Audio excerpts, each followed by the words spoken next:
The atomic bomb is a nuclear weapon that has the power to destroy a city and kill every person in it.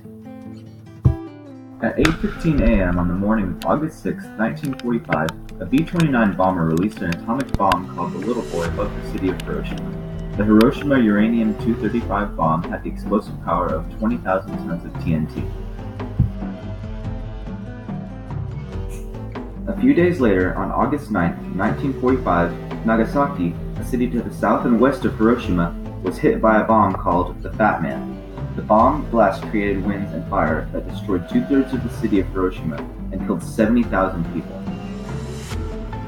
By the end of 1945, over 160,000 people had died from burns or radiation sickness. The Atomic Bomb Casualty Commission has studied the survivors of Hiroshima since the end of World War II. Survivors of Hiroshima were 10 to 15 times more likely to develop cancer compared to people not exposed to the bomb. There was an even higher risk for kids under the age of 10 at the time of the exposure. There are 4 stages of radiation sickness. The first stage comes right after exposure. People develop nausea, vomiting, and weakness, which lasts 1 or 2 days.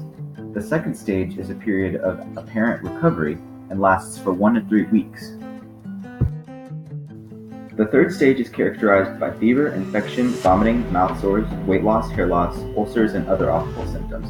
If the person survives to the fourth stage, they will probably have lifelong disabilities, scar tissues, cataracts, and blindness. Survivors of radiation exposures are also more likely to develop certain cancers later.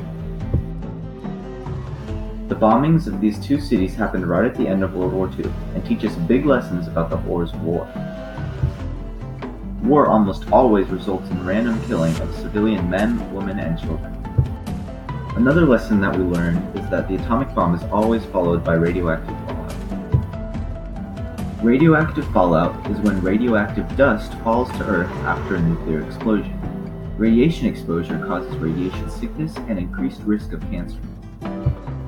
At the end of World War II, the United States was the most powerful nation and was the only country that had atomic bombs. 4 years later, Soviet scientists detonated their own atomic weapon, and we entered the atomic age. People in America started building fallout shelters in their homes or under their property. The shelters were reinforced with steel or concrete and stocked with survival supplies. Nuclear weapons were developed many years ago with the purpose of winning a worldwide war against Nazi Germany and Imperial Japan.